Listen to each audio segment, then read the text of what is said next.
Olá, lindeza!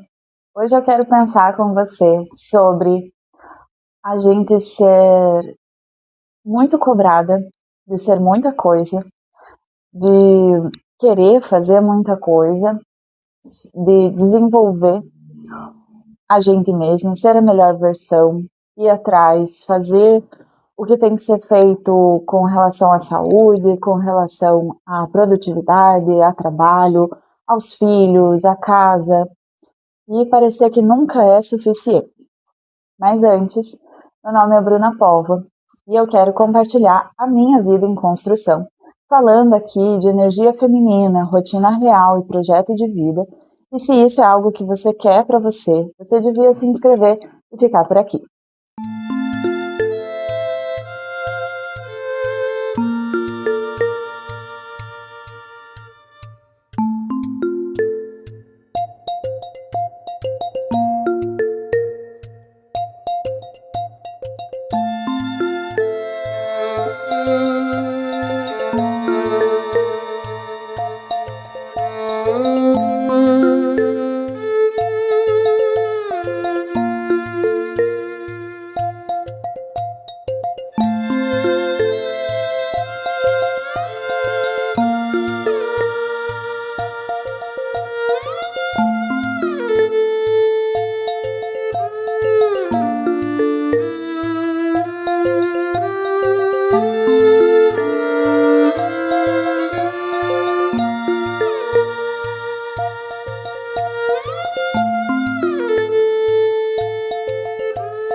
Como você já sabe, eu passei os últimos meses aqui construindo o que eu acredito que seja um sistema, talvez uma rotina, a ideia de rotina perfeita, uma rotina que possa me ajudar a fazer tudo isso que eu venho falando.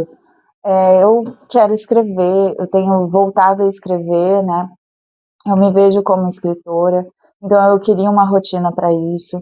Eu voltei para a faculdade, então eu preciso ter uma rotina muito bem estruturada também para poder ter os horários de estudo, cumprir com todos os trabalhos, provas, tarefas, enfim. Eu também estou iniciando um projeto de empreendedorismo, que é uma marca que eu venho pensando nela desde o ano passado, e era uma coisa que eu queria muito fazer, e aí calhou que quando eu me aposentei, né, da dança, era uma coisa que eu pensei, assim, tinha uma ideia de fazer, e tudo que eu tenho ideia eu tento fazer realmente. Eu vou atrás, mas é uma coisa que não é tão simples, né? A gente acha que, começar uma marca é uma coisa simples, você tem a ideia, você registra, você começa a desenvolver os produtos e oferecer na internet, por exemplo, e empreender na internet, online, não é tão simples quanto parece. Parecia muito no começo, hoje em dia as pessoas já sabem que não é tão simples. Depende de muito trabalho, de muito estudo e dedicação, né, como sempre. E o que muita gente chama de disciplina, eu tenho chamado de devoção. Porque quando você ouve a palavra disciplina, você não tem uma ideia de que é uma coisa forçada, de que você tem que fazer aquilo, é como uma obrigação, a tal da disciplina. Quando você troca a palavra por devoção e você pensa nisso como algo que você está fazendo para você mesmo, que é para o seu bem, que é importante para a sua vida, por exemplo, é você ser devoto, não é ser disciplinado, é ser devoto. Quem é devoto, por exemplo, dentro de uma religião, devoto de uma santa, algo parecido, vai todo dia fazer uma oração, por exemplo, né? A novena é um exemplo de devoção, você faz uma novena para um santo, né, por algum objetivo, então você vai, aqueles 9 dias, você vai estar lá, você vai fazer oração, você vai fazer o seu pedido e você vai fazer uma promessa. E aí você tem que pagar essa promessa. É uma devoção, não é uma obrigação, certo? Mas a gente tem associado a tal da disciplina a uma coisa quase como obrigação. Então eu troquei essa palavra. Essa é uma das coisas que tem me feito atingir os meus objetivos, porque não estou fazendo por ninguém, estou fazendo por mim mesma. Então essa é uma dica que eu dou, você trocar a disciplina por devoção. Mas aí, o que acontece, né? Depois de fazer tudo isso, de pensar, vou estruturar aqui uma rotina, é muito comum a gente parar no meio. Você vai bem por algum tempo. No meu caso, eu sou a rainha de recomeçar, tá? Eu virei mestre nisso. Toda segunda-feira era um recomeço, né? Vou start fresh aqui. Vou começar de novo, agora vai dar certo. Então, todo domingo eu pensava, não, amanhã começo uma nova semana, dessa vez vai dar certo, agora vai. E aí eu ficava segunda, terça, quarta, fazia perfeito, no máximo até a quarta. Perfeito tudo que eu tinha para fazer. E eu enchia o meu caderno, que eu uso o caderno como planner, eu escrevo ele inteiro, eu não tenho nada digital. Eu acredito na importância da gente escrever à mão as coisas para fixar, né, na mente. Existe um estudo científico que prova isso, que quando a gente escreve à mão as coisas, a gente fixa melhor aquilo que está escrevendo. Isso, em geral, né, está relacionado aos estudos. Mas eu vejo que faz muita diferença nisso para treinar o meu cérebro também. Depois que eu tive Covid, um dos efeitos colaterais é a gente ter um pouco de perda de memória. É difícil a minha concentração. Então eu estou sempre atrás de coisas para melhorar isso, né? Exercitar a minha memória, o meu cérebro, né? A plasticidade do cérebro, enfim. E aí uma das coisas que eu li sobre, eu sempre acreditei, minha mãe sempre falou isso muito para mim, que escrever com a mão fixa mais, né, o conteúdo daquilo que a gente está escrevendo, você lembra daquilo com mais facilidade, porque você escreveu. O digitar poderia até ser, né, às vezes eu tenho a impressão de que digitar talvez fosse a mesma coisa, mas não é. Não é a mesma coisa. Enfim. E aí eu uso um planner escrito, e então eu coloco hora a hora 1 milhão de coisas para fazer. E aí eu comecei a perceber que era demais, que era exagero, né, fazer isso. Mas o que ele acaba acontecendo? Pelo fato de eu estar colocando muita coisa, não vai ser perfeito. Você não vai conseguir realizar tudo aquilo ali. Então tem que ser mais realista, mais plausível, né? Uma coisa que você realmente consiga fazer tudo aquilo. Nesse meio tempo em que eu estava testando essas coisas, eu fui percebendo como eu sempre voltava, né? Por que eu sempre voltava na segunda-feira? Não, agora vai. E na quarta-feira eu já tinha desistido. O fato de não conseguir fazer tudo que estava na minha lista, no meu planner, fazia com que no meu cérebro eu já sentisse que eu estava em débito comigo mesma, que não tinha valido aqueles dias que eu tinha feito tudo, que tinha sido perfeito, só na minha cabeça, que tinha sido perfeito. A ideia de fazer, por exemplo, fazer o exercício super cedo de manhã, mas eu tinha muita dificuldade de acordar e chegava uma hora eu não acordava, não levantava super cedo para ir fazer os exercícios, para ir caminhar, para depois já voltar e fazer o café da manhã para o meu filho, acordar ele, trocar, né, fazer ele trocar de roupa, ver se está tudo organizado, se tem lanche na mochila, muita coisa que fica na cabeça da gente. Deixar ele na escola e voltar para minha rotina para escrever. Eu já estava cansada. Eu não conseguia criar, não conseguia escrever. Aí eu acabava indo fazer outra coisa. Então, assistia uma aula da faculdade, mas não prestava atenção em nada, porque eu já estava cansada. Então, eu fui buscando maneiras de como organizar essas várias coisas que eu faço, vários projetos, porque a gente não pode assim, se tolher mesmo, né? Porque é muita coisa, eu tenho que focar numa coisa só. Eu tentei fazer isso e também não funcionou. Então, foram várias tentativas, né? A gente aprende pela tentativa e erro mesmo. Várias tentativas de criar uma rotina que realmente fosse, assim, perfeita, mas perfeita para mim, que funcionasse para mim, que me fizesse sentir ser suficiente, que aquilo fosse realmente suficiente. E aí eu fui percebendo que, na verdade, o problema não era bem a produtividade, porque produtiva eu acabava sendo sempre. De tanta coisa que eu colocava para fazer por dia, sempre teve muitas coisas que eu fazia. O fato de não fazer tudo que estava na minha lista é que me fazia sentir insuficiente. O que aconteceu, que eu fui percebendo que o que estava errado era o critério que eu estava usando para medir essa suficiência, que na verdade estava quebrado, né, esse critério.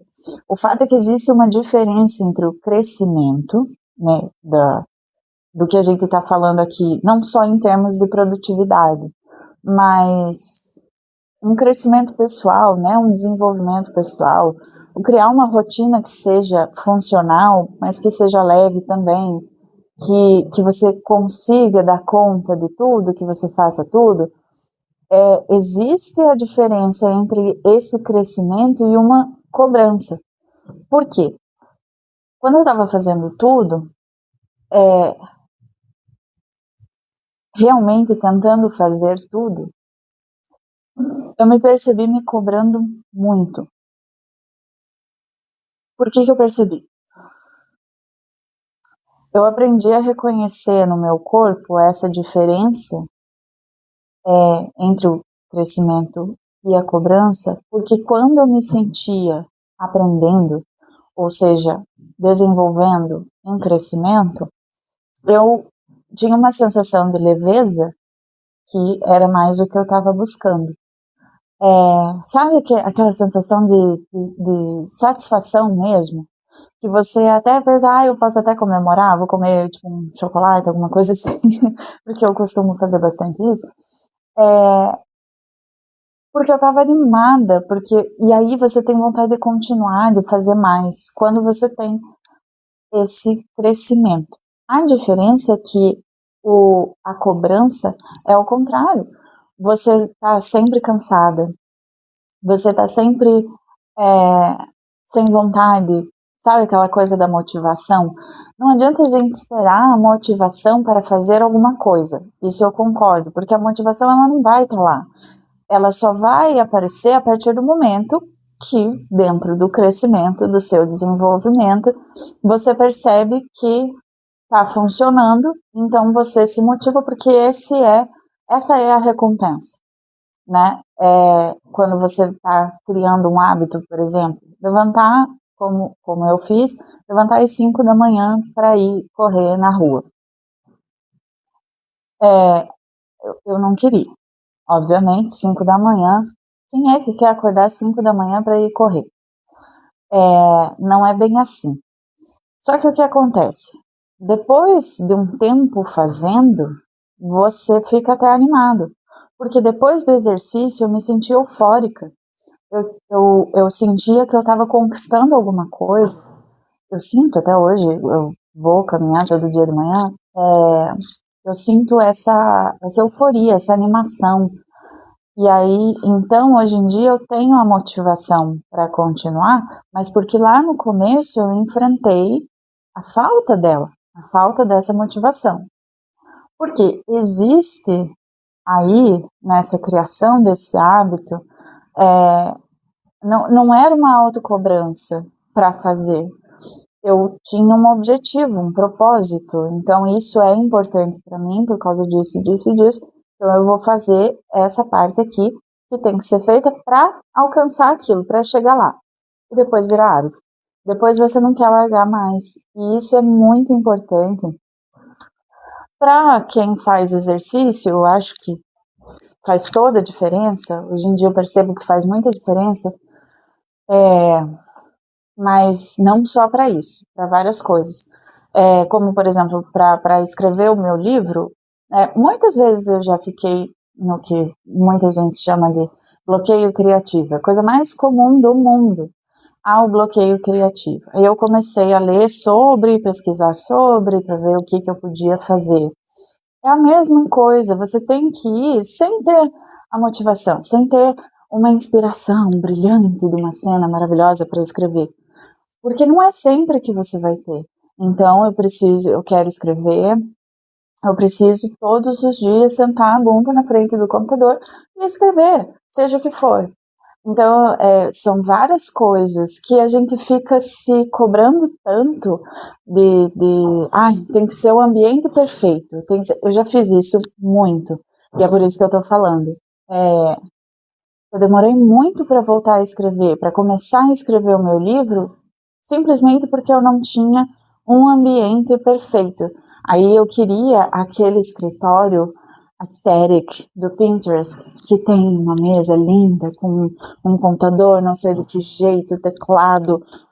Eu comprei um monte dessas coisas que eu queria, graças a Deus eu pude fazer isso nos últimos tempos, mas não faz diferença alguma para escrever. Não é isso que faz você escrever. Aí eu quero escrever um livro de romance. Mas não é igual da Stephanie Meyer. Não é o Crepúsculo. Não é. Óbvio que não é. Não chega aos pés, tenho certeza. Mas eu comecei. Se você não começar, se você não der um jeito e for fazer em algum momento, nunca vai dar certo. Então existe sim uma diferença entre você estar crescendo e você estar só se cobrando.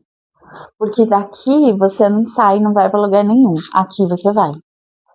São essas as diferenças que você consegue perceber no seu próprio corpo. E muitas dessas coisas são tão óbvias que é estranho até falar.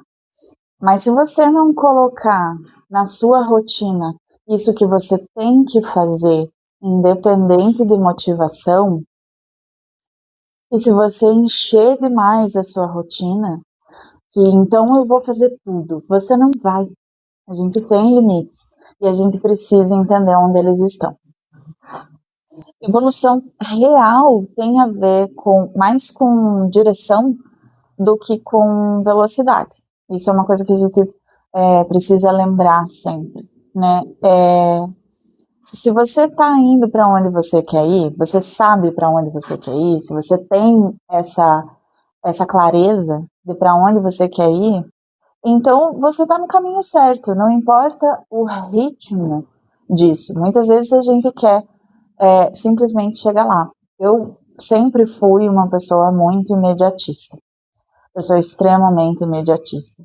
Eu preciso que as coisas aconteçam rápido. E muitas vezes que eu acabei desistindo das coisas foi muito mais porque não estava chegando na velocidade que eu queria, aonde eu queria, do que por não estar realmente acontecendo. Então, muitas vezes isso foi quase um problema. Inclusive na minha carreira como bailarina, enquanto eu ainda estava aprendendo, né, enquanto eu era aluna, eu tive algumas questões assim, porque além do meu corpo não ser exatamente o melhor molde para a técnica russa, por exemplo, que é onde eu comecei a dançar, que foi na escola Bolshoi, como bailarina clássica, o meu corpo ele não respondia da mesma maneira. Isso foi um tanto frustrante. Tem a ver com genética, com forma, né, com o que a gente trabalha, a maneira como a gente trabalha determinados corpos, né? Nem todo corpo se adapta a todas as técnicas ou técnicas específicas. E foi isso que aconteceu comigo e eu percebi que isso quase me tirou do caminho, porque eu não chegava onde eu queria. Eu não chegava a ter aquele... Quem é bailarino vai me entender. A ter aquele andeor maravilhoso, a ter uma ponta de pé decente, parecia um pé de chuchu. Tinha várias coisas que me incomodavam. Eu sempre tive mais barriga do que as minhas amigas, mais bunda.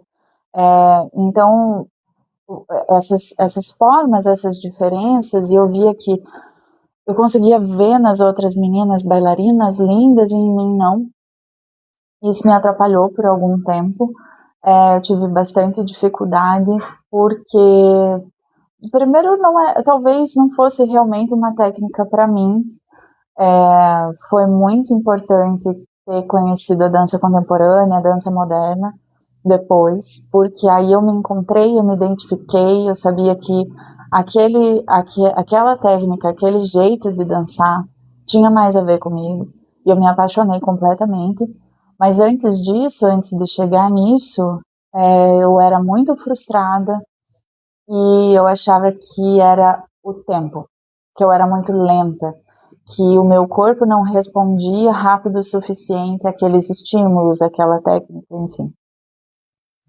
Em outras situações, eu desisti da faculdade porque eu não estava aprendendo no ritmo que eu queria. Por exemplo, hoje eu voltei para a faculdade e tenho uma outra visão sobre isso, né?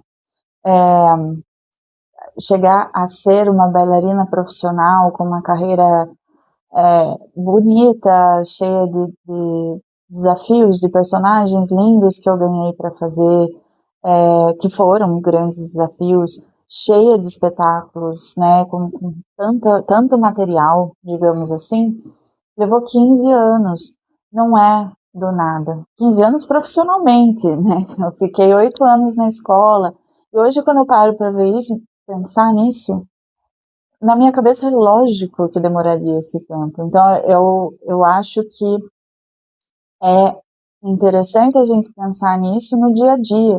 O que você quer construir? Tem muita gente que fala, principalmente na internet hoje, sobre a tal da rotina perfeita, para você alcançar objetivos de médio e longo prazo, não só curto, né? Então, a famosa frase, onde você quer estar daqui 5 anos, daqui 10 anos. Eu sempre achei tão abstrato, tão difícil pensar sobre isso, onde eu quero estar. E isso na minha cabeça já mudou várias vezes, inclusive, porque depende de onde você está agora para você conseguir imaginar aonde você quer chegar. E quando você tem um propósito, por exemplo, o meu propósito é fazer dinheiro suficiente trabalhando de casa para não ter que deixar meu filho em casa, aliás, para não me separar dele, né?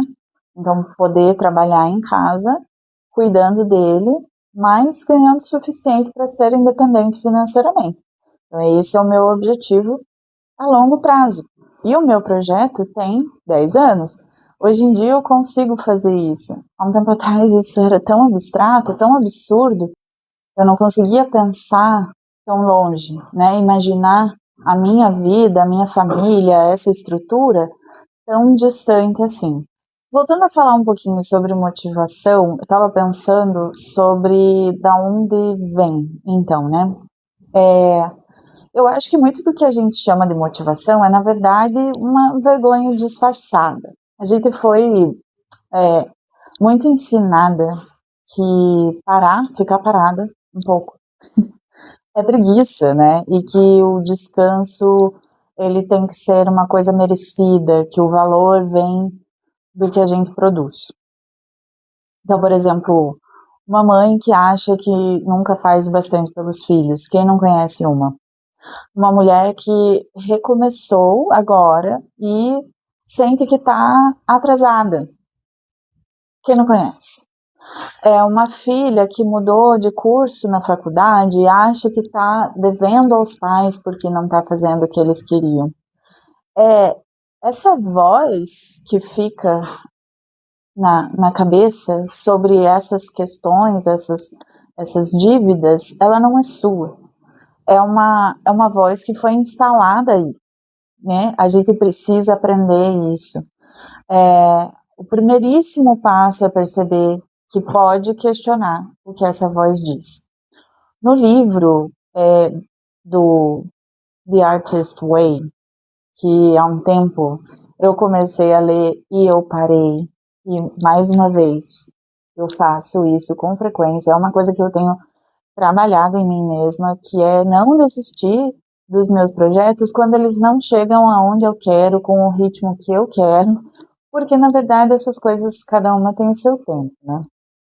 Quando eu não chego aonde eu quero chegar, né, no resultado que eu quero chegar, na solução, e vai me dando preguiça. Essa história de não ter motivação.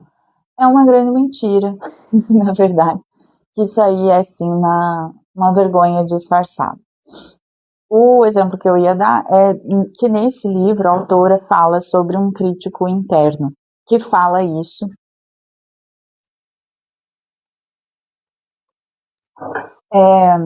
Que é uma vozinha que fica falando pra gente que a gente não pode, que a gente não deve, que a gente não consegue.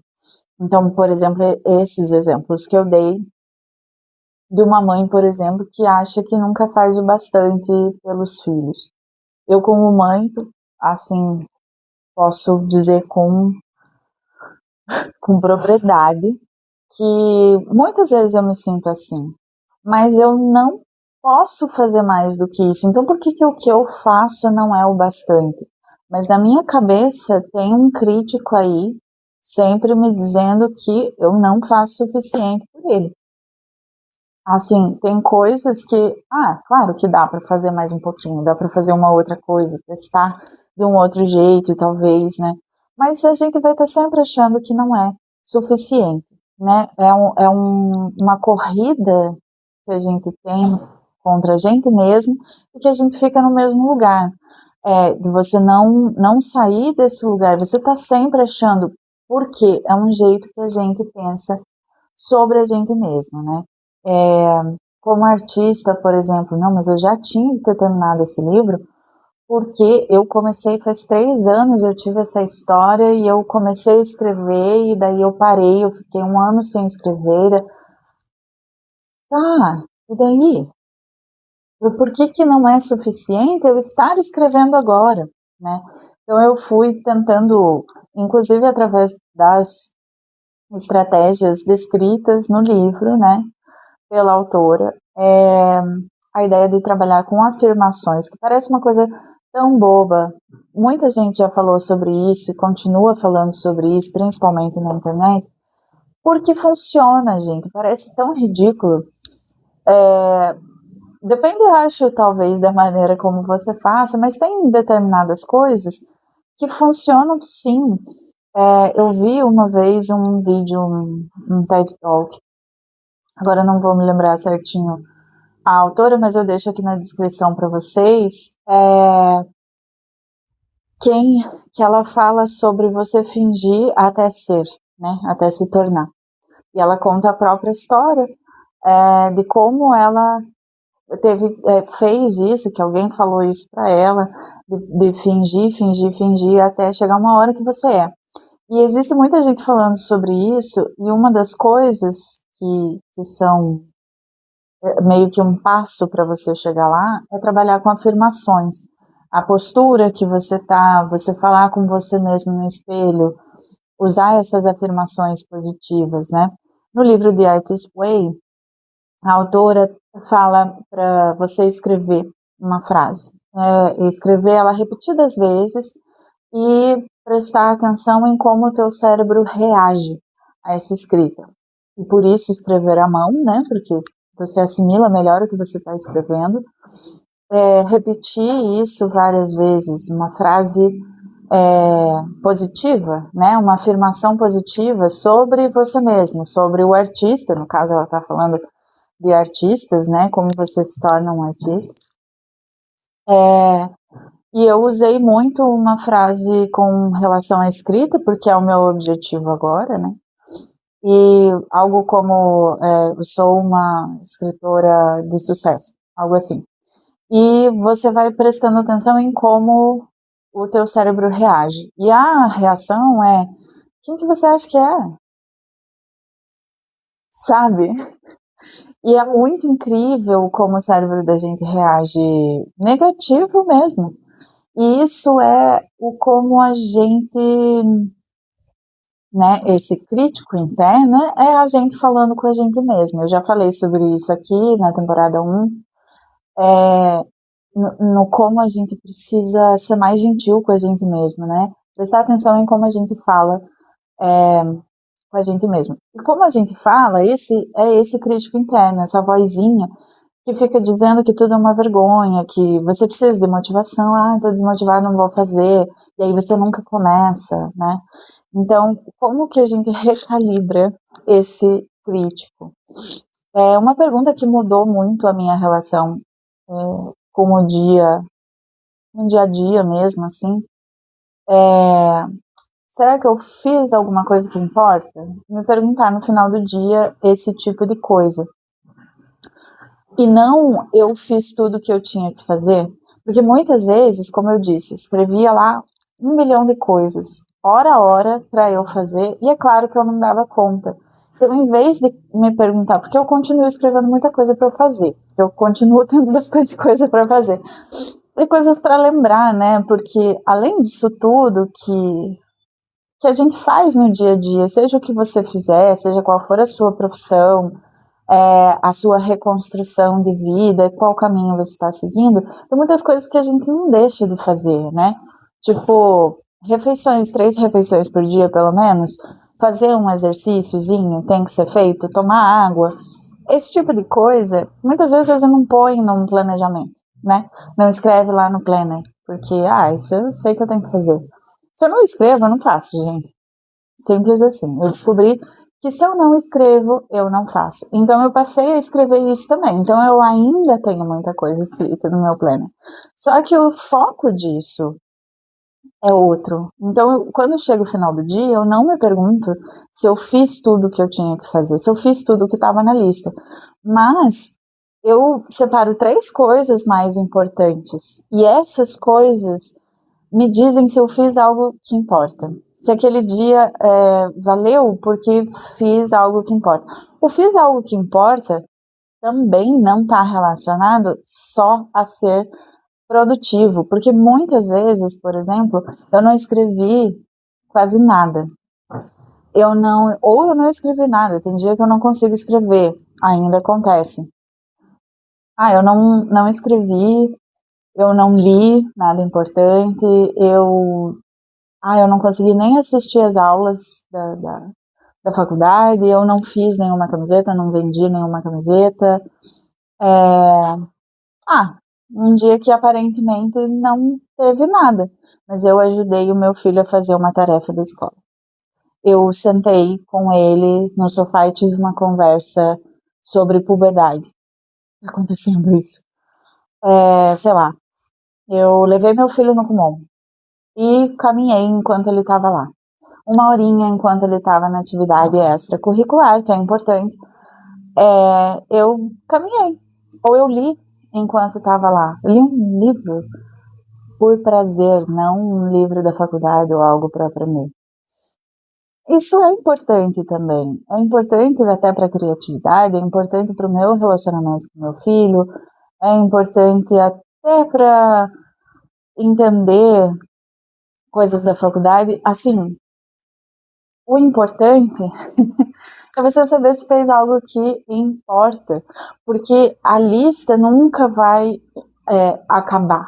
O que importa, sim, porque esses momentos passam, essas coisas ficam para trás, são memórias, você não vai passar por isso de novo, né? Então é importante. É por isso que eu escrevo 3 prioridades, assim, diárias, mas prioridades reais, né? Uma coisa que seja realmente decisiva, talvez, uma coisa que tem que ser feita naquele dia, você tem que estar a par. Por exemplo, tem uma consulta no médico, né? Você não pode deixar a saúde também, gente. Eu deixei por tanto tempo, agora é inegociável. Uma coisa que não dá. Então, na verdade, essas 3 prioridades para mim são coisas inegociáveis, assim. Tem que ser feito naquele dia porque é um compromisso que eu fiz comigo mesma, sabe? passar a ver isso, como eu falei lá no começo, em vez de, isso é disciplina, não, é devoção. Eu sou devota de mim mesma. E aí a gente coloca as coisas no lugar, sabe?